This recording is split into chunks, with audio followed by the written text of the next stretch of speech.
The following was recorded in front of a live studio audience at the Studio 21 Podcast Cafe. This is the United Podcast Network.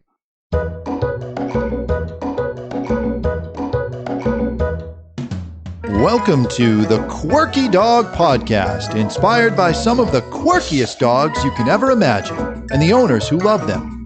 This podcast is brought to you by the quirky couple themselves, Scott and Jess Williams.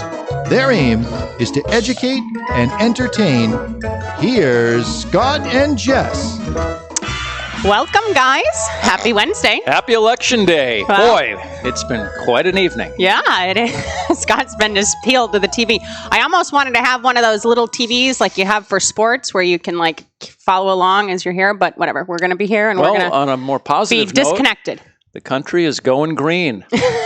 5 more states have approved that is true. Marijuana use. That is true. And the bonus of legal psychedelic mushrooms in Oregon.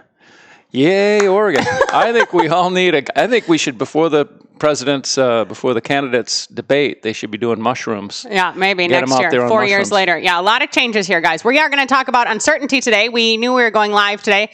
We weren't sure how we were going to roll the topic, but we're going to talk about uncertainty because we're all feeling a little bit uncertain, and uncertainty in dogs is a big thing that we run across a lot and can have a lot of fallout and a lot of problems. But first, we're going to start with the quirky tip of the day.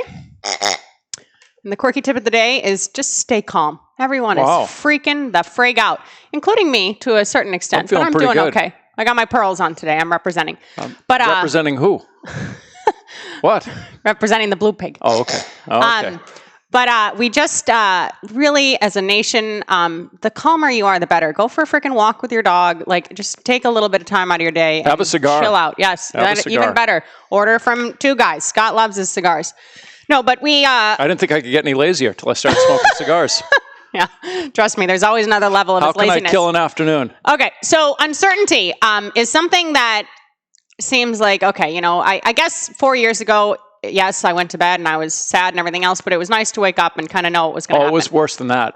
We already went through that. So anyway, today we wake up and we're feeling uncertain. We're feeling unsettled. We're not sure what things are going to look like, what's going to happen. And that is something that our dogs are feeling quite often because of our own behavior. And they have a lot of fallout from that, if that makes sense. So one good phrase that I've heard... What do you mean by fallout? Well, let me just preface this a little more. So one good phrase that I've heard is training should be black and white. Like, you don't want it to be gray. And that's very true. You don't want sometimes your dog to think, oh, well, if I put 2 feet off the bed, it's not a big deal. And then if they do it the next night and you're a little bit tense, then you bring down the hammer. You want your dogs to be clear. It needs to be black and white. Like, this is what you can do. This is what you can't do. And if there is gray area, then you both should be aware of it. Like, for instance, with our dogs, if we give them some informal command and they shift around or they, you know, shift their weight or spin around or something else, it's not a big deal because it's informal and they know and we know that we're not being super serious. But if it's something like a sit stay and sometimes you're really enforcing that and other times you're just letting it go, there's a lot of uncertainty there. And that has a lot of fallout for the dog because they're not clear of the rules. Dogs like rules, dogs like structure, and dogs like to be clear. And Americans like structure too. We like to know that we're going to wake up, we're going to know who our president is, we're going to move forward with our day. Is there a culture that doesn't like structure? Well, probably not. But I do think that people don't equate structure to a dog's life as much as they should. I like to use the alcoholic parent analogy. Yes, completely.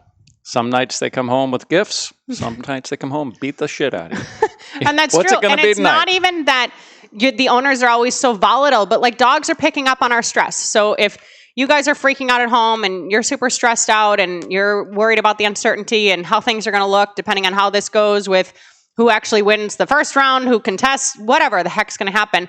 The dogs are feeling that energy.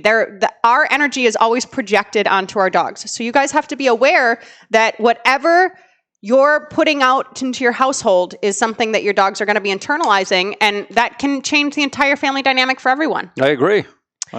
Another thing I would say about uncertainty is if people do correct their dogs in whatever form that is. Maybe you take your dog and put it in a crate for some reason, or you take your dog's collar, or you're using tools. I don't care what that is. Rolling up an old newspaper. Some people do that. Yeah. There are people that are big on that method still. If you're going to have a balanced training method with your dog and use corrections, you always want the dog to be clear. So I never want to see an owner walk up to a bed, for instance, and their dog to be like, oh shit, did I do something wrong? You want the dog to know, no, I'm just coming over to say hello to you. The more that the dog is understanding, oh, okay, I did do something wrong, there's going to be a consequence here, versus, oh, you came near me, I'm not sure of my job, I'm not sure of what's going to happen, I'm not sure of how you're going to act, the better. The clearer the dogs are about the criteria and about what you expect of them, the better things are going to go. And it goes that way in every situation that we see with training and clients and everything else. When it's kind of just this oh, I'm going to let the dog walk a little bit ahead, all of a sudden you give them an inch, they take a mile and everything else. So it's not that you have to be super militant, but uncertainty, the way that we're feeling and the jitters and everything else, dogs are feeling that constantly, and they don't have the ability to be okay, I'm going to go sit quietly, I'm going to turn my phone on airplane mode, I'm going to, have a little self-talk with myself, smoke a cigar, smoke a joint, have a glass of wine, whatever people do to kind of regulate themselves and bring themselves back down. Dogs don't have coping mechanisms like that. So if they're feeling really uncertain, they're just spinning out of control, and we're allowing that to happen unless we intervene. Well, there are some dogs that have little coping mechanisms, like those Dobermans that get into that sucking on their side. Yeah, flank sucking. But those coping mechanisms, it's self-destructive. Unhealthy, yeah. You'll have dogs that sometimes will create lick spots on the front of their paws. A lot of times dogs will just do weird things like scratch or sneeze or something else. But yeah, it does manifest itself in some way if it gets to be to the point where type of compulsive it's behavior. That extreme. Yeah. And you don't want... You want to provide leadership for your dog. And we're not like monks of New Skeet or Cesar Millan people. How would you describe leadership? Well, give them directions so that they don't need to think about stepping up and filling in a vacuum in your house. Yeah, that's a good way to describe it. Filling a void. So dogs that are reactive on the street, that one comes up quite often. So give them something to do so they don't need to feel this need to start being reactive to their own instincts. Yeah, and people will say, oh, my dog's, Cujo on a leash. He doesn't like other dogs. He doesn't like other people, this, that, and the other thing. Well, that's because the dog doesn't feel like anyone's in control in that point. The dog doesn't feel like there's a lot of structure there. If they feel hey, you got their back, they're not going to be acting out. They don't want to be doing those types of things. They don't want to be the decision makers of the household. It's like when all of a sudden your 5 or 6-year-old feels like they have too much power, or your 9 or 10-year-old. Things start to unravel quickly. Kids don't want to be in charge. Dogs don't want to be in charge. We are their owners, and we are adults because we are the ones running the show. The more power that we give them, and everyone thinks that it's nice, oh, they wanted a new blanket, they needed a new stroller, they want more freedom, oh, they need to go outside again because they're doing this. The more they're making their own decisions, the more they start to mentally unravel, and it's actually counterproductive for them. Yeah, that's how the anxiety gets started, I know. That's 100% where you see the anxiety. And we'll see a lot of times, we've had clients before, a dog will come in for a boot camp, and we'll do training, and we'll work on the problem that's there. And then what happens is, let's say they have some added benefit that they didn't realize. So one instance that's coming to mind is we had a dog that was in, I think he was a 3-week boot camp a few years ago.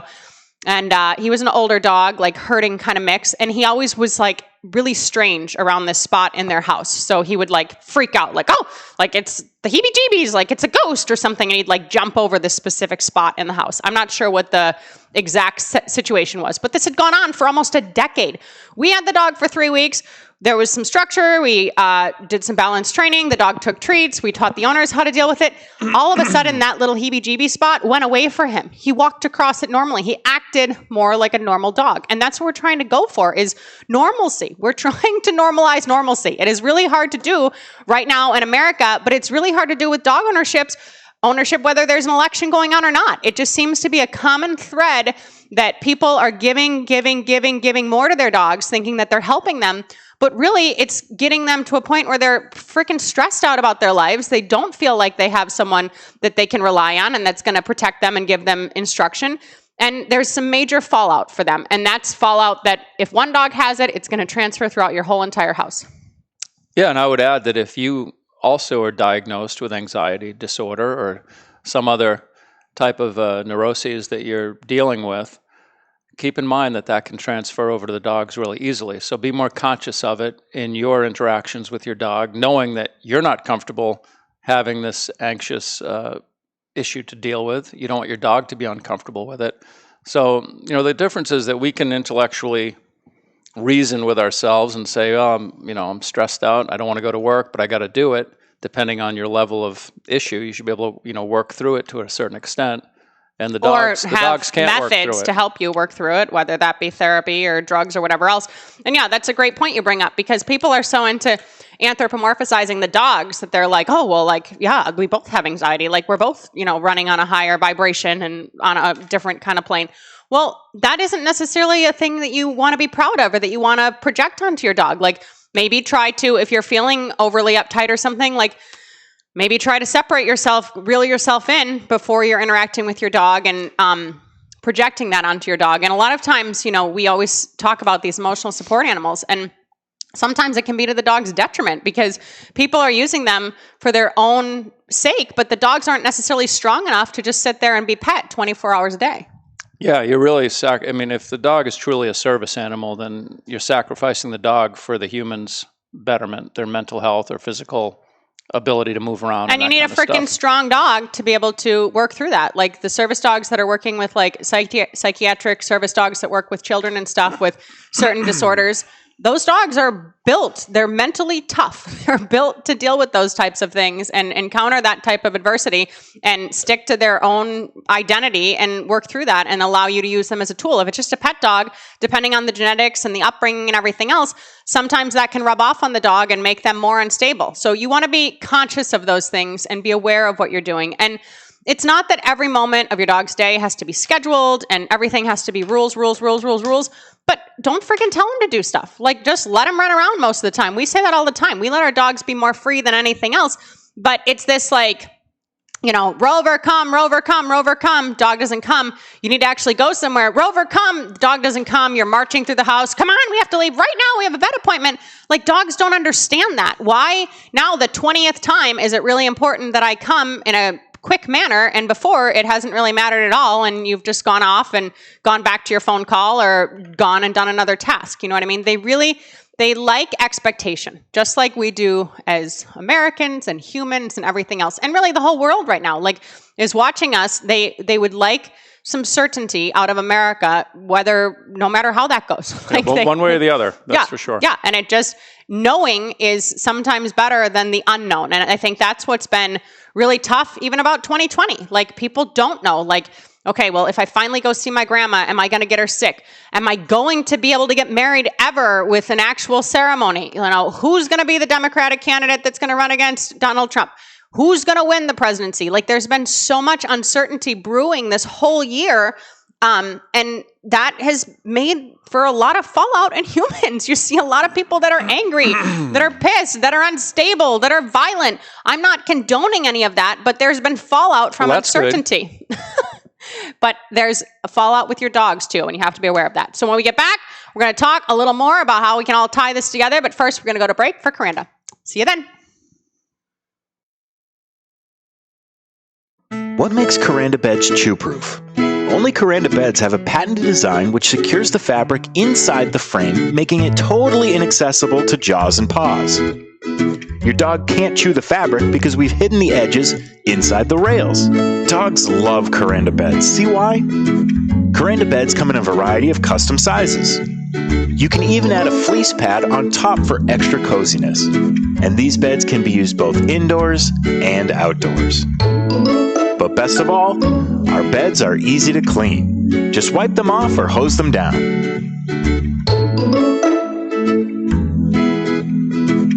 Visit dogbed.us/thequirkydog for more details.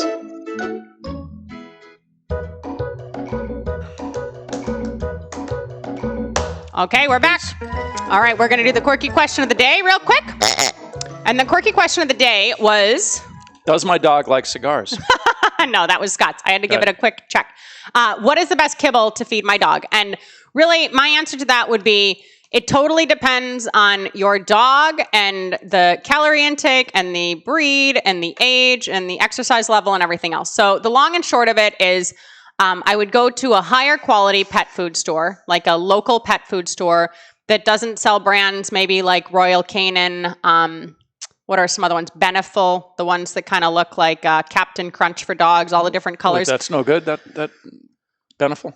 You just gave Petco a hard time a few weeks ago because they still sold foods like that. So you want to be conscious. Anything you can buy at the grocery store normally isn't great. I know that the Kirkland at Costco is super cheap, and you can get a large quantity for a small price. We might be feeding that to our kids before this all flushes out the selection. We'll see how everything pans out here. But like we have a dog in right now, and he is a pretty active boxer, and he's on Victor. And Victor is a higher performance food. I like the food. He was eating 6 cups a day at home or something crazy. 6 cups a day. I was giving him some extras, cooking some hamburgers, I was stuff giving like him that. 4 cups a day, 2 in the morning and 2 at night. He poops about 12 cups a day. That's the point, is the dog literally has to poop 8 times a day. So I just switched him to a cup and a half of Victor with a sweet potato in the morning and a cup and a half of Victor with either a half pound of cooked chicken or a half pound of ground beef cooked at night. And I'm trying to regulate that out so his body can absorb it all more. But it completely depends on the dog. Scott has had dogs before that have done terrible on raw food. He tries to give them all the high quality kibble, like a Taste of the Wild or Canna or something. Yeah, the dog's just loose all the time, 24/7. So that dog was a Pro Plan dog. It completely depends. A lot of people are obsessed with Pro Plan right now. If that works for your dog, yeah. If your dog is tolerating it well, not super gassy, not having to poop all the time, maintaining weight, not gaining and everything else, then I would say whatever kibble you found has been great. One thing I would say about the kibble, though, that just seems like common sense, but I'm seeing a lot of people don't do it.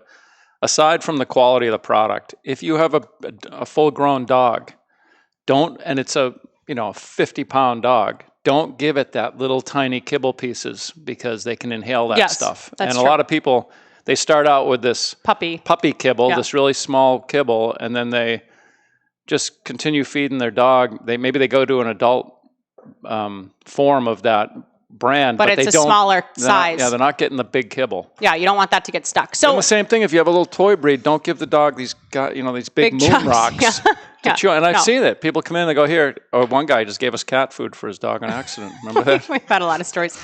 But the bottom line about the kibble situation is if you're going to one of those smaller, like mom and pop kind of shops within your town, a lot of times the owners are going to be really aware of the different types of kibble and the benefits and how that might help your dog. And during the pandemic, we weren't sure if we'd be able to get raw during the pandemic. It's funny, we were having trouble getting it. Yeah, we were having trouble, and the prices were high and everything. So I did buy a bag of kibble, and I bought From. And From has been great, and I actually still have a dog on From because she's doing better on kibble than raw. So long and short of it is avoid the bags of kibble that are under $20, I'd say, for a full-size bag, no matter where you buy it. And then look at your ingredients and do some research. And if your dog is doing well on it, who the heck cares? Don't let anyone judge you. All right. That's one area where I just wouldn't go cheap. If you can possibly avoid going cheap, it's with what your dog eats, because dogs are only with us for a very small part of our own lives, maybe 8-10 years, if we're lucky, more than that. And they're all getting cancer now. There's so many dogs getting cancer and getting all kinds of growths on their body. A lot of it is tied into diet. Yeah. And we probably at some point will do a whole podcast on raw diet because we feed our dogs a raw diet, and a lot of people have asked about that and everything else. What does that have to do with uncertainty? Where are we at here? We were answering the question, and you've prolonged. You cannot smoke cigars when we do these. Okay. I wanted to talk about uncertainty as it relates to situations also. And this is a big one because people often will say, like, well, we tried to have this, situation happen. We tried to have the dogs meet and greet. We weren't sure how it was going to go. If you're not sure about something and it's a situation where your dog could possibly, hurt another animal or another person or maybe have a bad experience or something else, set that up so it's more controlled and there's more success. When dogs are feeling uncertain, that's when they're going to maybe fear bite or something else. So like a situation I would be thinking of is kids. So a lot of dogs, like Jimmy doesn't like kids. Herding breeds, sometimes are like, what the hell is that little thing? It's concerning. Don't now let some 4-year-old walk up to your dog and be like, oh, we'll just see how this goes and, hope for the best, when the dog's kind of like, I'm not sure, looking to you for guidance and everything else. Step in front of the dog, be an advocate for the dog and everything else. When dogs are feeling uncertain, just like with people, guys, we're relating this back to people, they could lash out. They could, have fallout from that. They could do some unusual behavior. So set them up so they're more clear and they feel like you are in control. And I want to get back to that leadership thing because we kind of rushed over it a little bit. And a ton of people we see, I guess people talk about Cesar Millan less. Do you hear him mentioned as much? No. He's doing like a lot of online schools and stuff now. But a lot of people, are psst, psst, psst, like they watch Cesar Millan. And they used to happen a lot more. Yeah, I feel 5 like years it's ago. fading out a bit, but he is doing some more like online schooling and everything else. He's still out there in the scene, and people mostly, he's a household name. People know about him. And, you know, I'm not going to sit here and tweet apart every Cesar Millan episode, and we're not going to do that. Some of the stuff he does work, some of it doesn't, some of it's ridiculous. The bottom line is it's him and the dogs. And if you're going to have your child replicate that, or if you're going to replicate that, that could probably go pretty south, you know, in your own household. So that's kind of why we don't like it. As far as this, like, I'm the alpha and my dog has to be the omega and I have to assert myself and go through the door first and everything, that's a whole crock of crap as far as we're concerned as well. But dogs do want a leader, just like we want a leader in the US. We want to be able to feel like, okay, like we're living in our country and we're feeling like we're being led, no matter who that ends up being. We want to feel like we have a leader.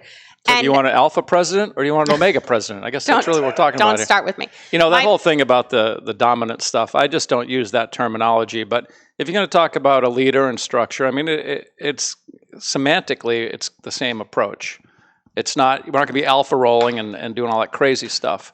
But you need to step up and be in charge. And you could say, oh, well, be dominant in the situation, but you need to just step up. It's not about dominance. It's just about clarity. It's just like with kids, it's a good example. So like when you people were... would perceive asserting themselves as a dominant act. Like they're so concerned about even asserting themselves and telling a stranger, please don't pet my dog. I would say that that's an American problem then. So I'm thinking of like, okay, we're going to have a dog sit at a doorway before they go outside, right? Before they go through the door. Not so we can go first or anything, just to create a little structure, just to make sure everybody's on the same page. So to me, that a leader in that situation would, okay, dog sit, dog sits. You open the door, dog goes to get up.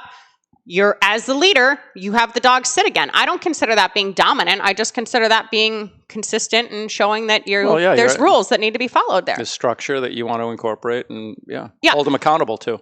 And with that said, that is really, it's funny how people don't generalize behaviors like that. So like with the door, they'd say like, well, the door opened. Like the dog wanted to go through the door. Like, of course. But then a sit in another context, like on the street, meeting someone is like, oh, well, the dog's not holding a sit here. Why do I have fallout there? So when we're talking about creating certainty for our dogs, we're just talking about having boundaries, having rules. And if there aren't going to be boundaries and there aren't going to be rules, then just let the dog be. Live and let live. Like let the dog hang out in a controlled, safe environment.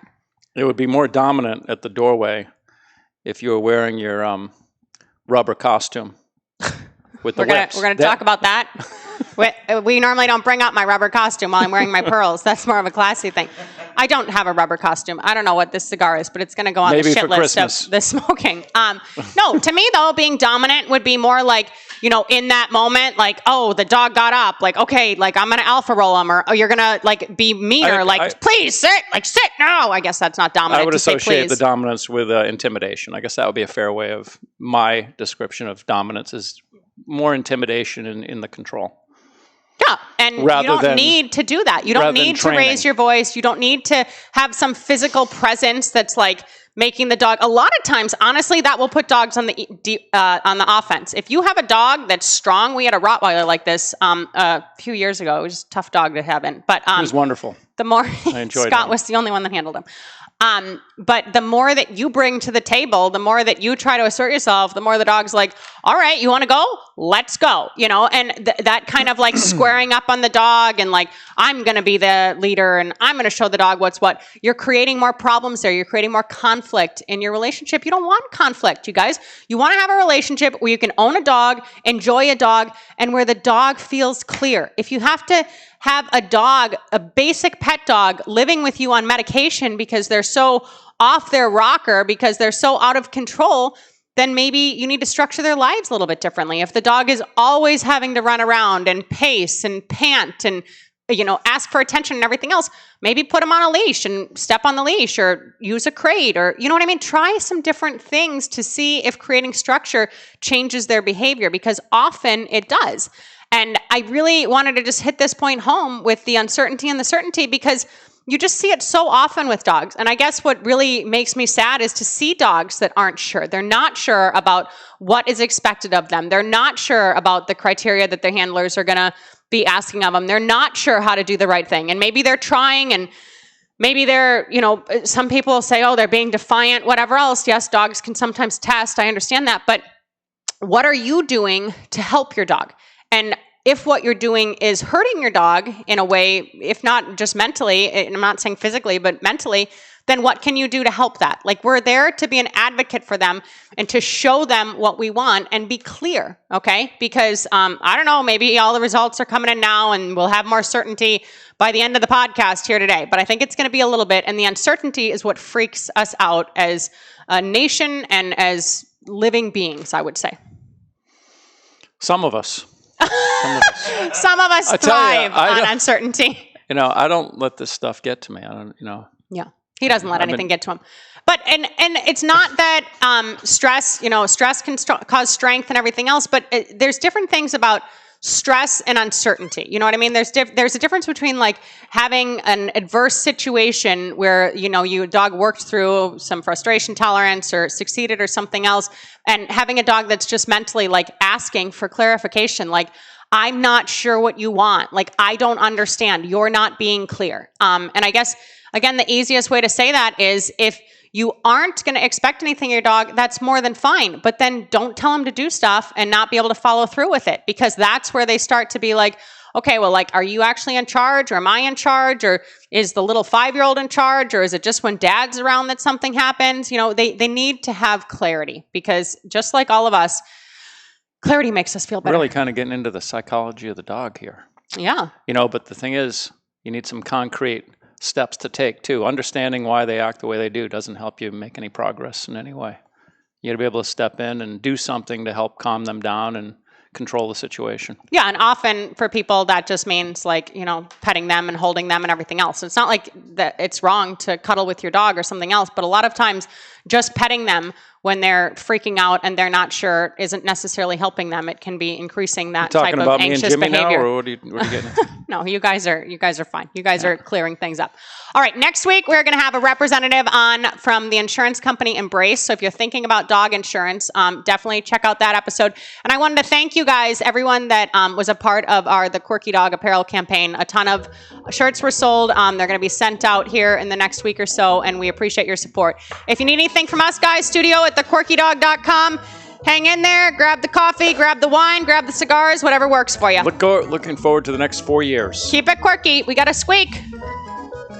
Bye, guys.